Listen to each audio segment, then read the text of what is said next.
Hi, I'm Tom Hayes. This is Upbeat, and we're back with Bobby Seibel. Where did we leave off? I think it doesn't matter. Pick it up where you want. We were on the colonoscopy. We're talking about me. Well, that's right. We were on the colonoscopy. How could you not have a great day? The colonoscopy, the thing that. The health. Well, I want to. You're amazing because we want to. Don't be repetitious, because I forget at my age, I'll repeat the same stuff. People do that to me now. They go, you said that to me yesterday. You told it to me 2 days ago. And I'm start repeating. Did I ever tell you? And I go, oh my God. Sometimes I make phone calls. You ever do that? You forget who you're calling? And the person answers. You go, who's this? You go, no. It's coming close.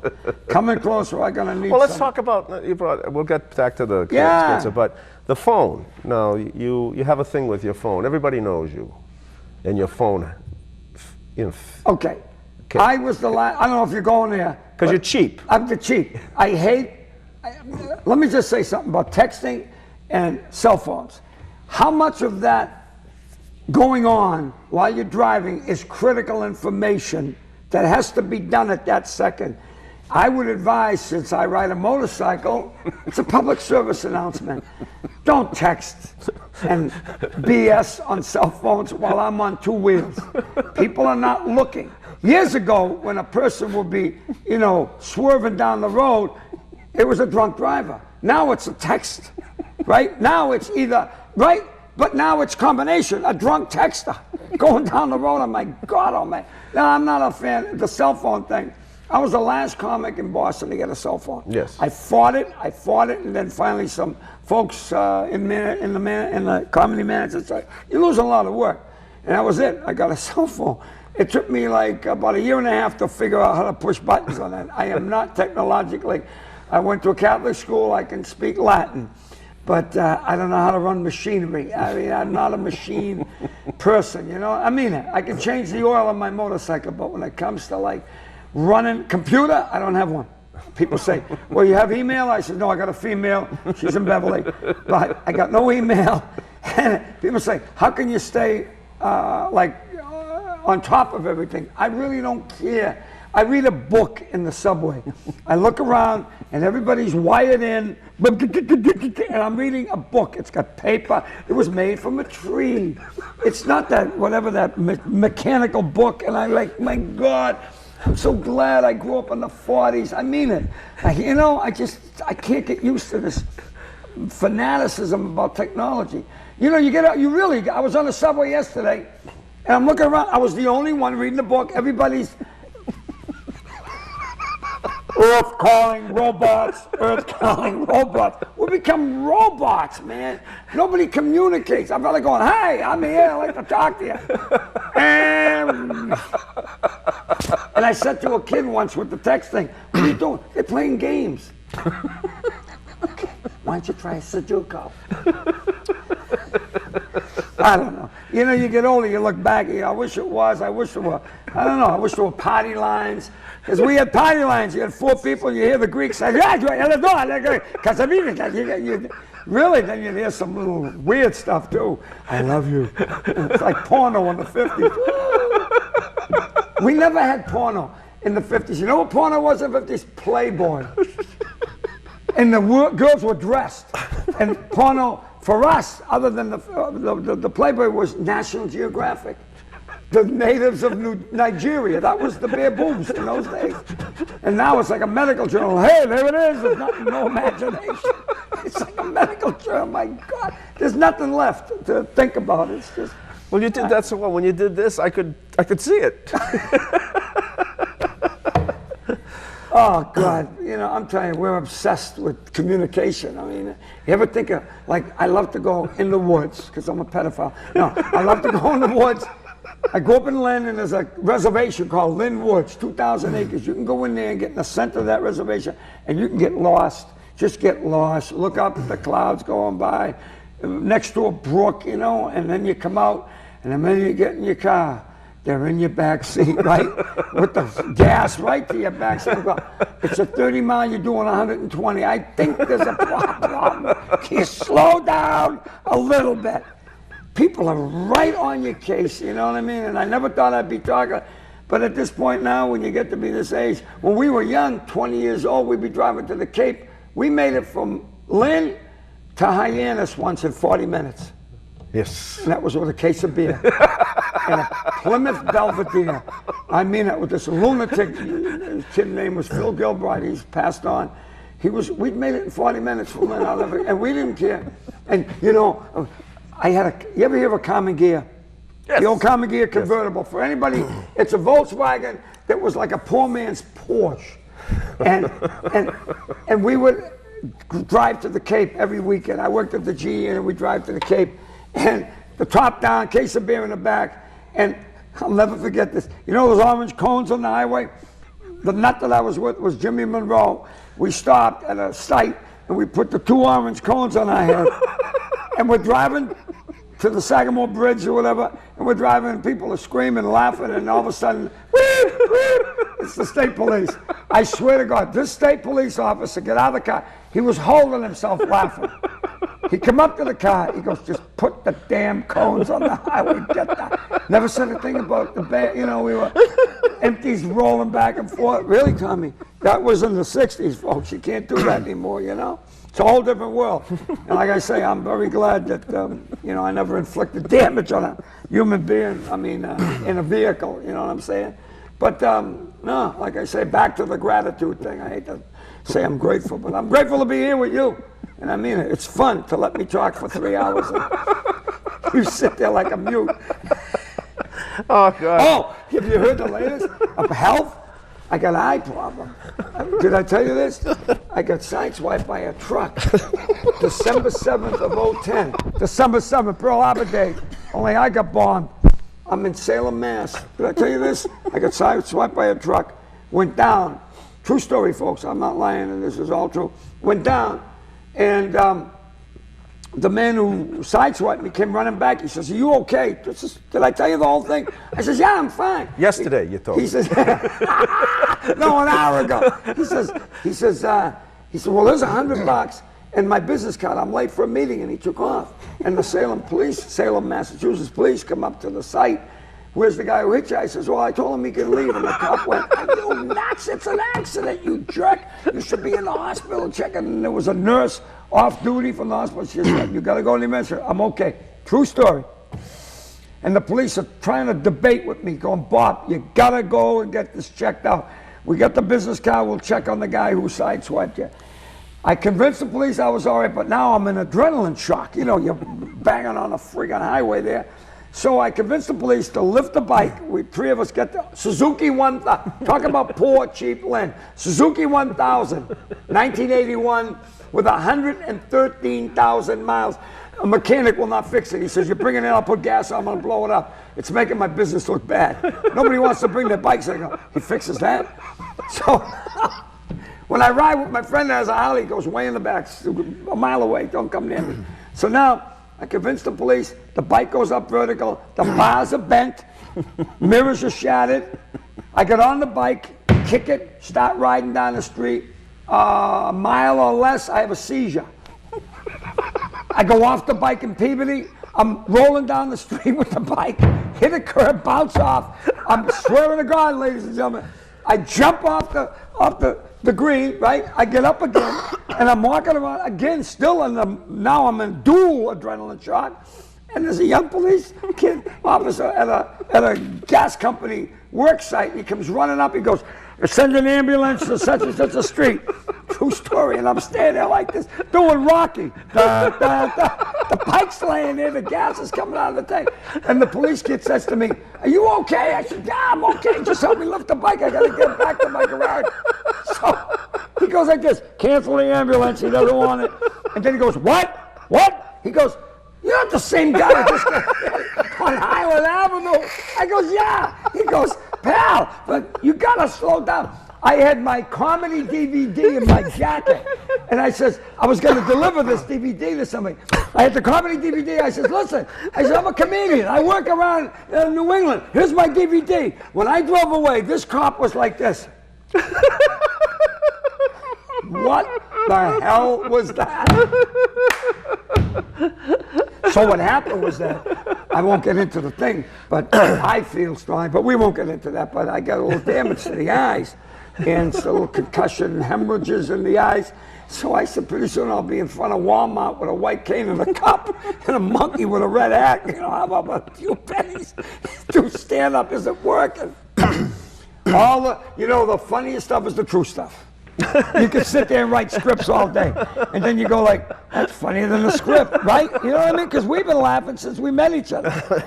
From the day I met this crazy man, and if you ever want to see a funny guy on stage, go see Tommy A's, and I mean it sincerely. I'm just doing this because I'm mentally ill. Tommy does it because he's a professional comedian.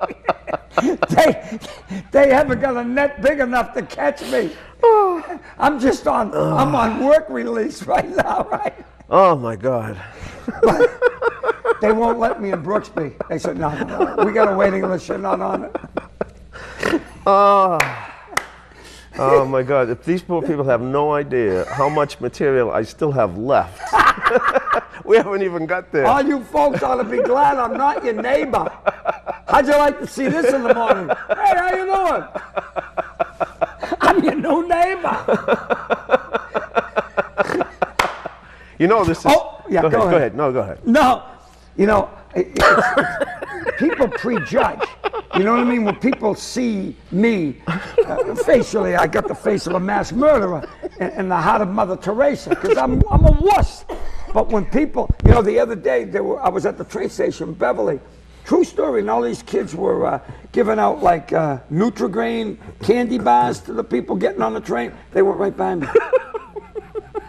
And really, here's a Nutri-Bar, and they saw me and they went, don't give him a Nutri-Bar, he'll attack. You know, because I got that face of a potential mugger, you know. You know, really, it's tough to go through life looking like you're like on the edge. I used to hitchhike, nobody picked me up, look. People go, nah, that's okay. That was the blizzard of '78. I gotta come out of my shell. Yeah, you're 70. It's about time to come 70. out of your shell. Oh, you know what it is? 70 from the neck down, from the neck up. 15. I get zits here and varicose veins here. I don't know what to do. Help me, please. Clarence Hill here and Ben Gay here. Help me, folks. And I actually go out with this woman who thinks I'm cool. This girl, Diana. She's been, like I said, she's been going out with me for a long time. Well, you didn't tell the story how that all evolved. Okay, we did it, but I'll do it here. Yeah. We were dating when we were teenagers, and she went to an academy up in Salem there, Cridians, and I was at St. Mary's, and I don't know how we met drinking, you know, you meet girls, and we went out for a year or so, back and forth, you know, and then the girls, 1960, had a parrot, you know, the rings, and I said, oh, no, I got a career in alcohol and drug abuse and, as a client, not as a counselor. And so I went on and pursued my career, and she got married, had 3 beautiful kids, and 44 years after we split, the phone rang in my condo, and I picked it up. I said, hello, and she goes, hi, Bobby, it's Diana, and I said, I knew you'd come crawling back. You give them enough time to think it through. And I found out why she goes out, because she saw the way I dress, and she knew. Show them, hey, show them. I cannot, look at these. These have been stitched by a guy named Zeke. Look at these things. I will not let go of clothes. And you go up poor. I ride a motorcycle with 30-year-old pants. And I drive a Hyundai Accent. All the women are going, what's his number? 8-track. 8-track, girls, 8-track. Forget that. I'm almost into cassettes. We're doing 8-track right now. Oh. You know, with the technology, DVD, I thought that was a venereal thing. What do you got, DVD? Jeez, penicillin, I'm okay. HBO, get a deodorant. I don't know. Android. I mean, that was in a sci-fi movie. What is all this stuff going on? You lose track. I go to the communications store. I go, what is all this stuff that BlackBerry? Eat them. People, you never see people now when they walk by you. Years ago, when they walked by you talking, they were nuts.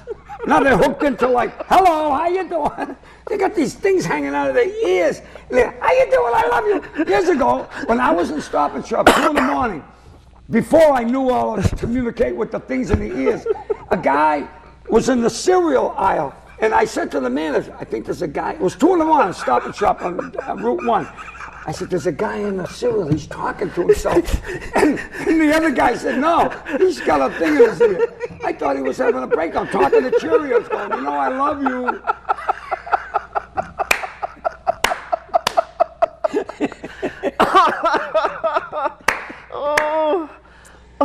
You know, when I didn't have a cell phone, right? I used to walk around like this. I'd be driving, and people on their cell phones, I used to do like this.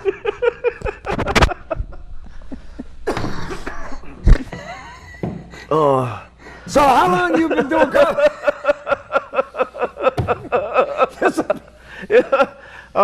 Thank God we don't have to go to commercials. You know, the producer. Go ahead. I've been sober for a long time, and I can't mention the group I belong to because they want to be anonymous. But I'll give you a clue, it's not AAA, but they have the same slogan as AAA, sooner or later you'll break down and join us. So I'm at one of my meetings, and these 2 young kids are sitting there, and they're whispering at the coffee break, Mr. Seibel, Mr. Seibel. And I never heard that since I taught history at Lynn Classical. I did. I actually taught U.S. history. And these 2 kids are going, Mr. Seibel. And I went over at the coffee break at the meeting. I goes, how do you guys know me? True story. They said, you were our history teacher at Classical High School. I goes, what are you doing at this meeting? They go, you drove us here.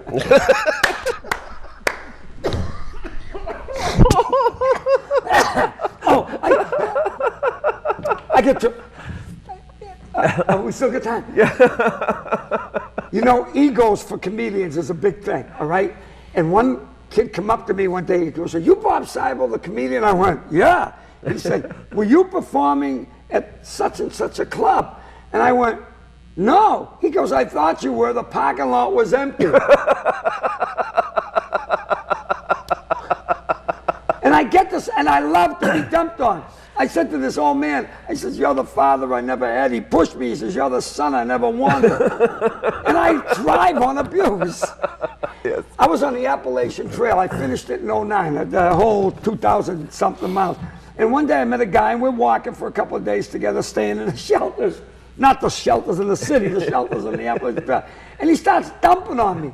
Within 2 days, he's insulting me. I goes, how come you're doing that? He goes, you got that kind of face. Well, I know a lot of the romantic stories, how a lot of the women dumped on you.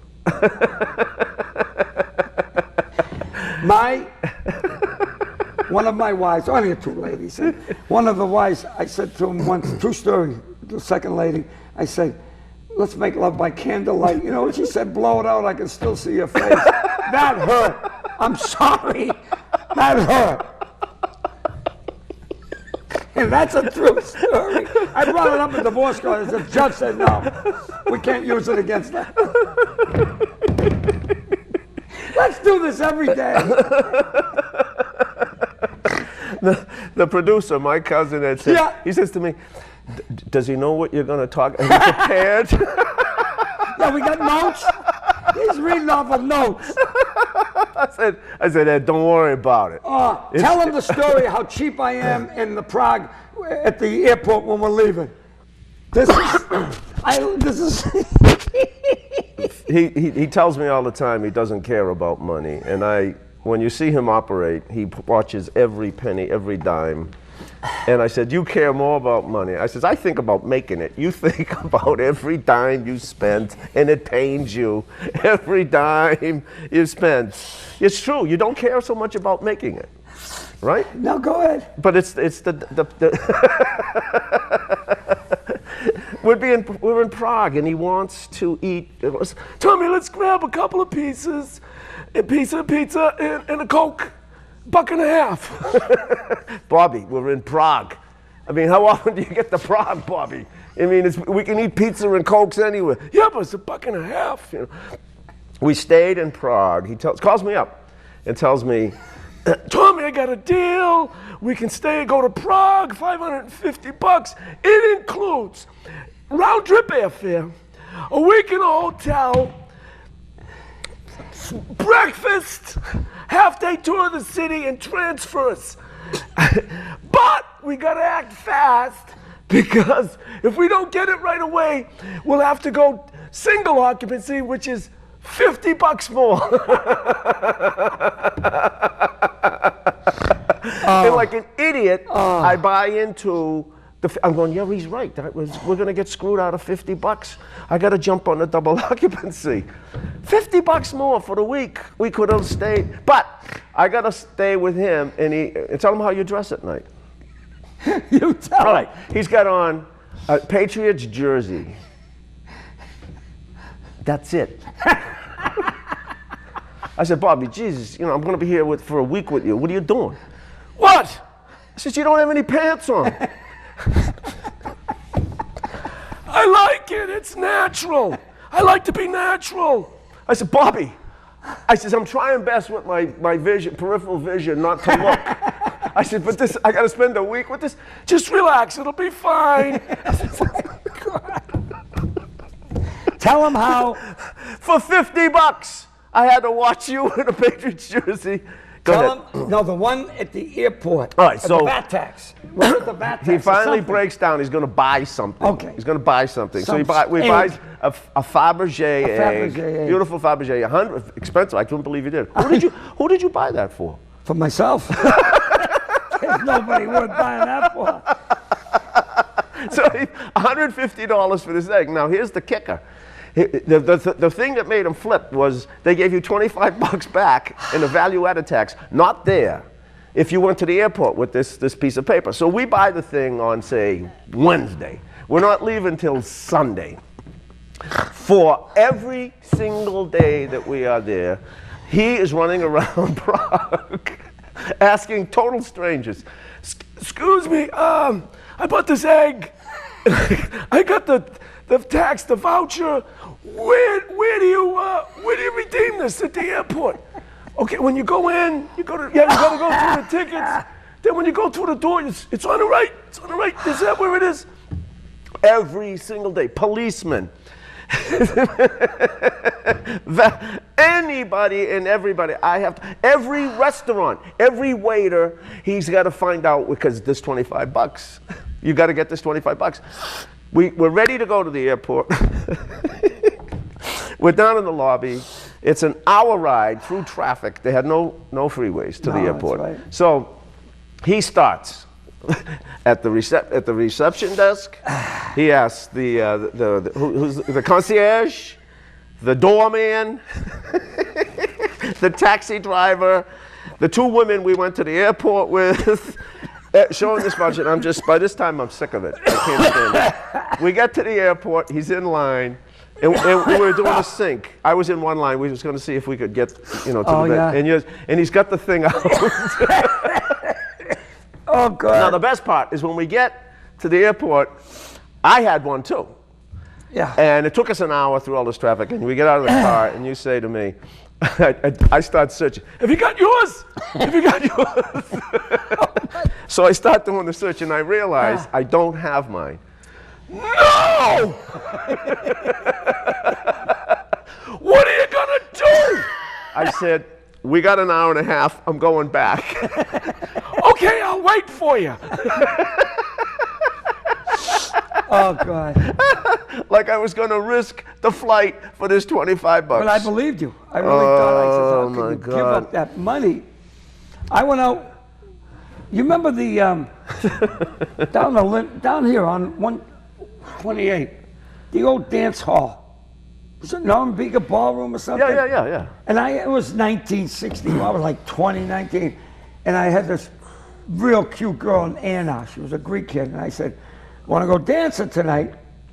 And so I had a Vespa, so I couldn't take her on the Vespa, but I think we double dated. That's what happened. We double dated, and then she lived a half a mile from my house.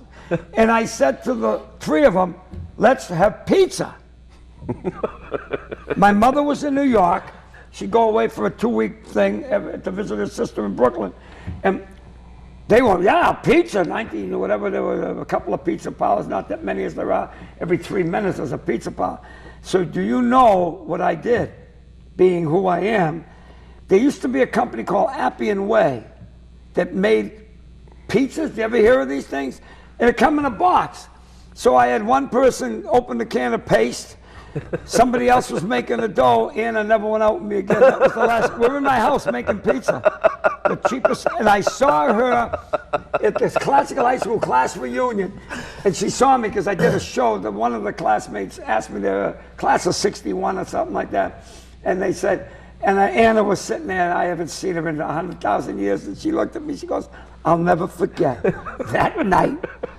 You were the most unromantic date I ever had. And then to top it off, we're having pizza made in your kitchen.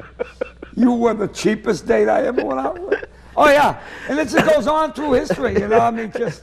Oh, it's not going to change. I won't change, for God's sake. You know what, but I mean, I used to watch my mom after my dad was gone, and she'd be very frugal, for the lack of a better word for the public, cheap as hell. And I picked that vibe up. I mean, everything, I'd watch her all the time, how she up it. When I scrape a pan of soup, there's not one noodle that stays in that pan. I mean it. I'm in there scraping it out with a, you know what I mean? Because I have been brought up like that. You don't waste. You know, and when the bills used to come in, I still do it.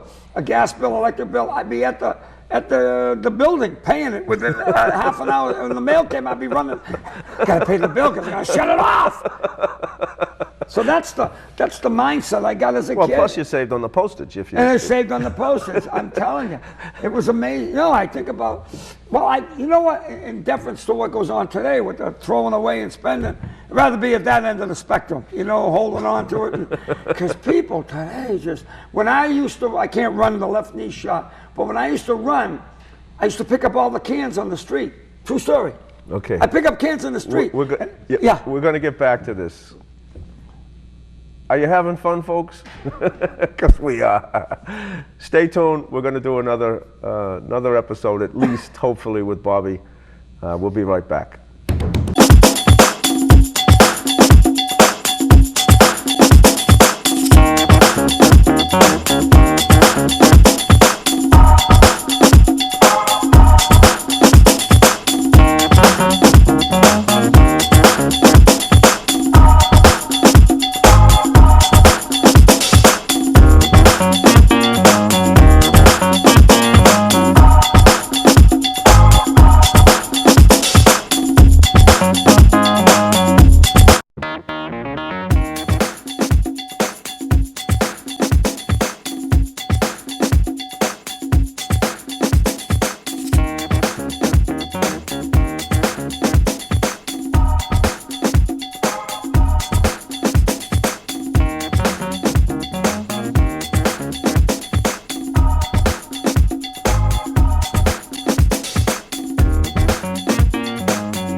Hi, I'm Tom Hayes. This is my show, Upbeat. I'm a stand-up comedian, as you know, and today we have one of the all-time greats from the Boston area, one of the greatest comedic minds in all of history, from Lynn, Massachusetts, Mr. Bobby Seibel. Are we there yet? It's okay with it. Glad to be here, and I mean I thought you were going to take the fifth. I already did. That's why I'm in the program. Go ahead. Do the fifth. Do the fifth. When I grew up in the, obviously the camera's probably cheap, but I'm 70 years old. I'm way past prime time. When I was a kid, I used to come home from school and turn the TV on and watch the criminal investigations. If I remember well, I think they were called the Kefauver investigations. And one of the guys, the defendants, was a guy named Joe Belacci. And Joe, I don't know if he was Italian or not, but Joe Palacci used to sit there and go, I refuse to testify on the grounds that it may incriminate me. And it was just, I was dazzled by that stuff. And I'm an Italian wannabe. I spent a lot of time in Italy. The lady I'm going out with is Italian, and it's a very big part of my life, the Italian people. Don't keep that. Love 'em. Go with Venice. Do the Venice thing. Venezia, La Serenissima. 8 times I've been in Venice, and I'm German, and we didn't get to march into there, but we were stopped at the border. But, well, we were allies, but there's something about Venice that's just amazing, and I mean it's so beautiful and everything, and it's just, I love it there. And like I said, How many times? 8. 8 Ocho, times. Ocho, and I love it. That's what. The most beautiful thing about Italian is the language. You know, that's the most romantic language, and I'm German. And if you're German, I apologize. Mach nicht, all right? Lighten up. Because German's very guttural, Italian's romantic, all right? You know, I'm telling you, when I was in Italy, in Venice, and I was looking at those Venetian women, I'd love to go out with them, but I don't know how to talk Italian. So I listened to an Italian one night, and I hear him. And I said, if he scores with this line, I'll use it. And I distinctly remember him going, Signorina, dove il bagno? Isn't that beautiful? You know what that means? Where is the bathroom? But it sounds beautiful, right? Only you can Compared make to it sound that German, beautiful. where's the bathroom? Fräulein, wo ist die Badzimmer? If you're German, don't write. Leave me alone. I knock my own people. And that's it. So besides the women and, You'll get calls. the beauty of the city, what else do you like about it? The food? Oh, of course, Italian cooking is just amazing. Well, you know, I mean, it doesn't compare to sauerkraut, but Wiener Schnitzel und Sauerkraut. Even the food, pasta. Huh? You know what I mean? It's just- Insalata verde. It's so loose. And just, Remember Kevin Kline in I think A Fish Called Wanda, and he's oh my God. and she what's her name got all turned on. Speak Italian to me when they're making love. Oh, for And God's all he's saying is insalata verde. He's talking about food. He's talking about a menu. So No woman ever asked me to speak German when I was making love. Achtung! You will have to orgasm! No, it won't happen. okay, now sorry. Well, we have to tell him the orange. Tell him the whole Russian, German, the mix. Okay. Father's in Russia. Leaves Russia in 1912, 13. His name was Conrad. Sounds Irish. And he comes to the States. Goes to Oregon, becomes a lumberjack, gets drafted into World War I, gets shipped over to Germany, the war's over, and they used to have these soldiers called occupation troops. After a war, you put in a home.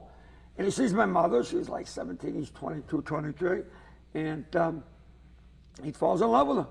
And he says, I'm going back to the United States. I'm not going back to Russia, I'm going back to the United States.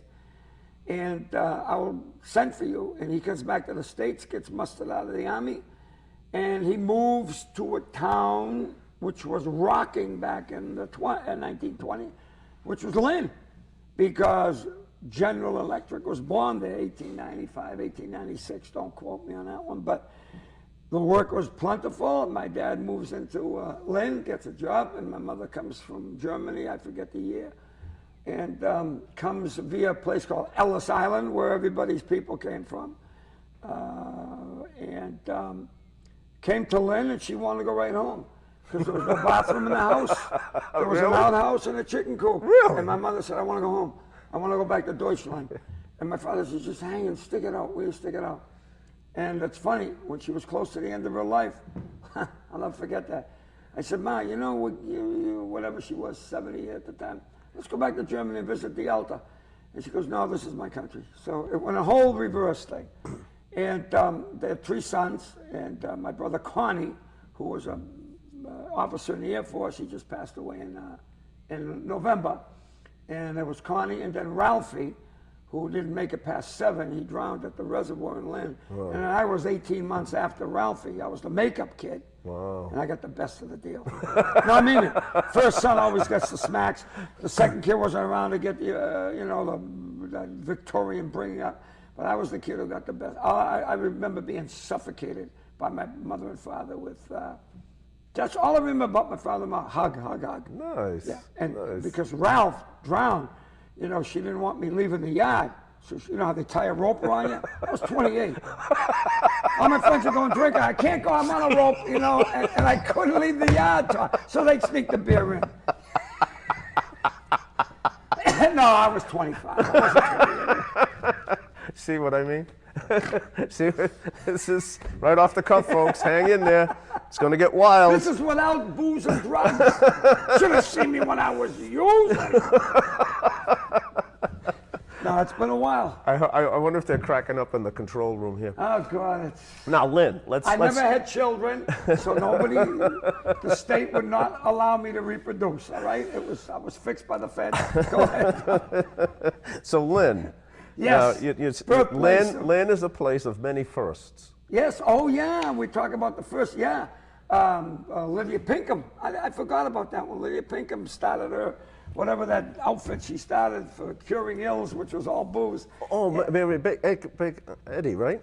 Yeah. The Christian Science Church. Pinkham and Christian Science. First jet engine, I always say this, was 1942.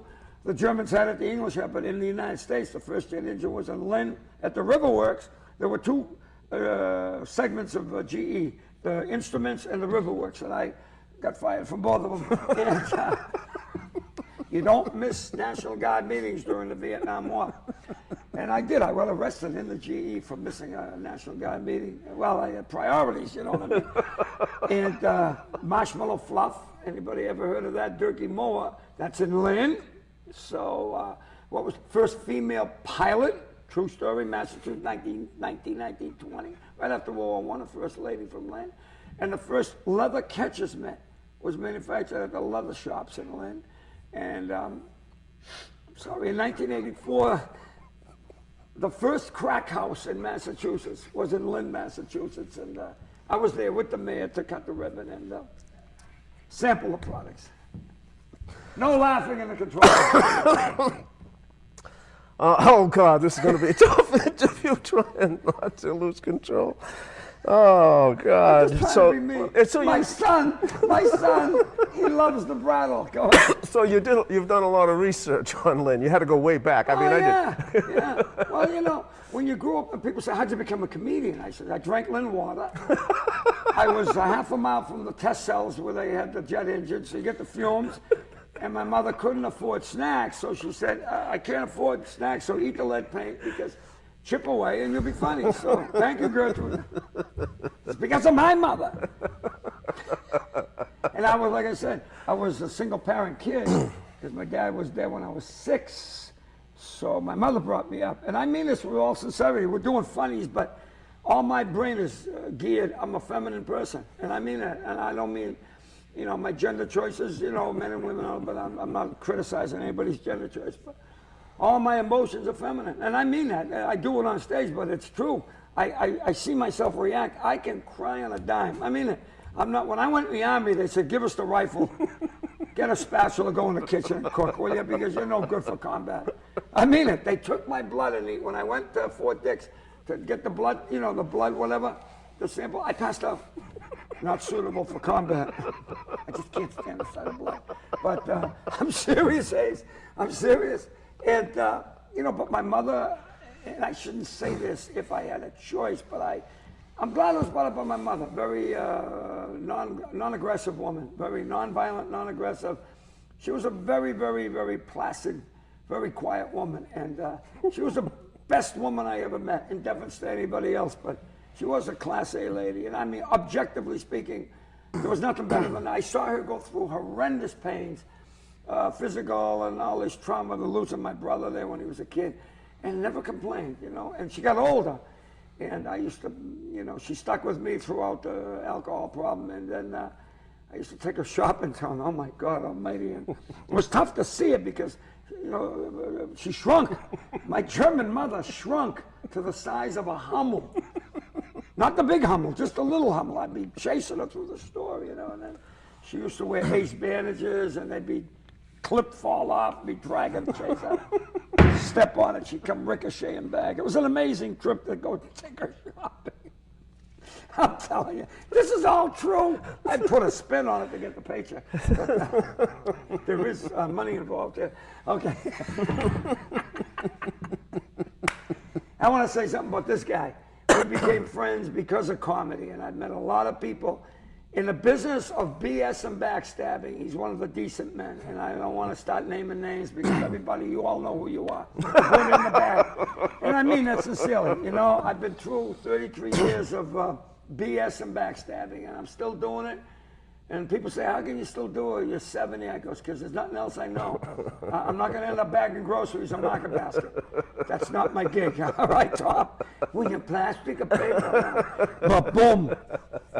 So I'll do it till I'm in the grave. I say, I keep trying till I'm dying. Right? We still keep hustling, trying to make and the we get to do it. That's the beauty. And I mean it sincerely.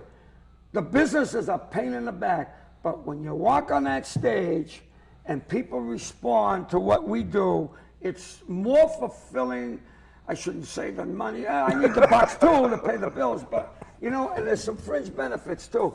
I was in Vegas performing, and at the end of the show, I probably told you all this nonsense, but these are the fringe benefits of doing stand-up.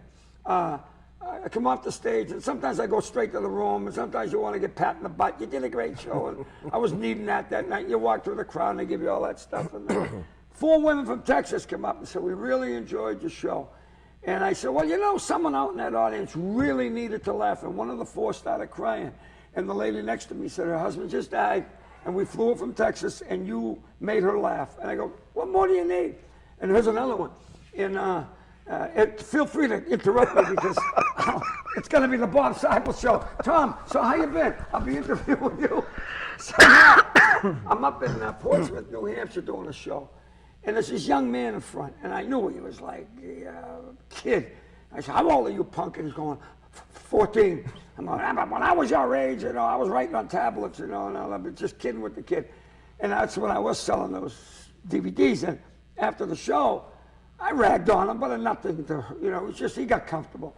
And after the show, he came out to the lobby to buy the DVD, and he was a kid, so I only charged him $100.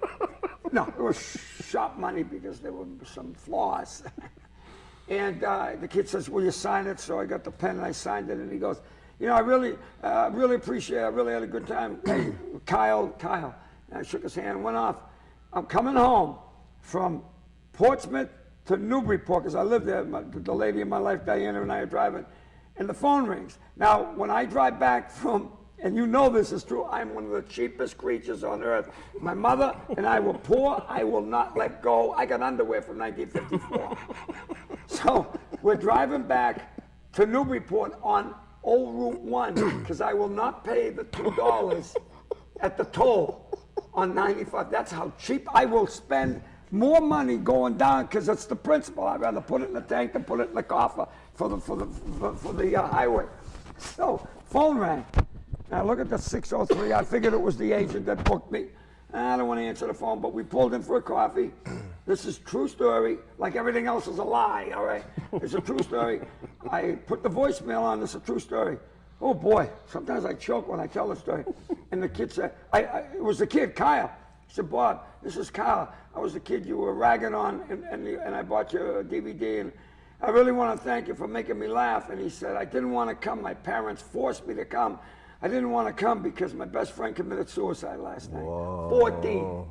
I just sat, me and Diana just sat in the car and went like, oh my God. And I called him back, and not that night, I called him back the next day. I says, you know, my nephew did the same thing when he was 16. You can't stop it. It happened. So don't feel any remorse. I mean, of course, you loved your friend, but don't feel guilty. It was not your doing, you know, and someone wants to take themselves. And I explained my nephew doing it too, but that was some of the fringe benefits of doing stand-up. Oh, and amazing. You, and I mean this sincerely, there are comics, and then there are guys I'll hang around to watch. And Hayes is one of them. I'll hang around to watch his show because it's just, well, you know he's having fun. We're having fun upstage. Some comics are going, shoulda, coulda. Hey, look, you know, I made my mistakes in my career, and I'm like, you know, Hollywood, I made mistakes. And some dumb mistakes in Florida. But you know what? I'm still doing it. After 33 years in April, I'm still doing it. And there isn't a day that I'm looking forward to going on it. Loving doing it. Loving people, having a ball. What dawned on me recently, Yeah. after so many years of doing this, is some comedians give a performance and some comedians give a party. Yeah. And when you're on stage, right? Yeah, man. Am I No, right? I It's a love it. party. Yeah, yeah. There's nothing more. The vibes, when you get that feedback from people coming at you, and after the show, they come up to you and say, why don't you get a decent job? You know what I mean? That hurts, but I keep going. It's revenge. But no, you know, and I mean this. When I talk about being German, I love my people, I love my ethnic background, I'm just kidding around. But I wasn't brought up in my neighborhood. In Lynn, we had two streets. There was Wyman and Flint. And Wyman, half of it was Greek.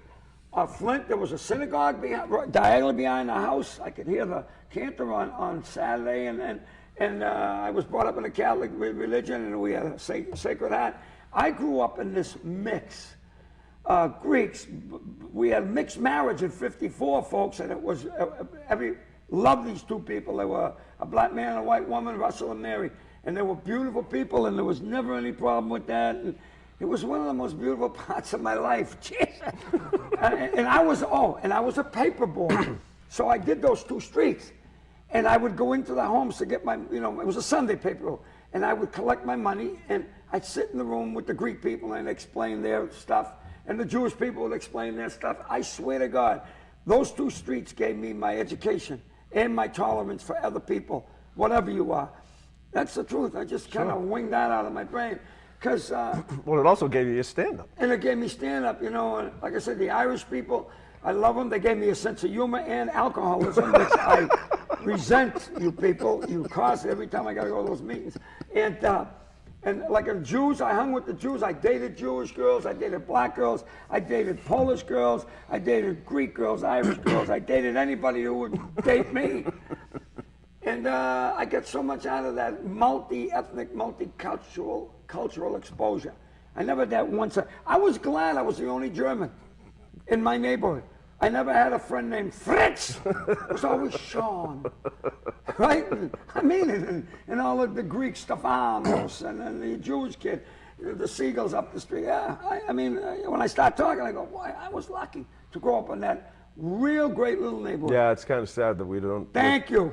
That we don't There's have no that more now. neighborhoods. No. People get bars on their windows. My mother and the neighbors, they talk out the window. The windows were open all night. Yeah, remember, people visited during the day, right? Yeah, no. You come home from school. Yeah. The place is full of the neighbors, Yes. relatives, the Yeah. extended family. Oh, yeah, extended family. And that's, yeah, I still got that. I still see people from the old days. And there was this lady, Mrs. Camo, Canadian, Nova Scotian woman, come over my house all the time. There was Anna Papazoglu.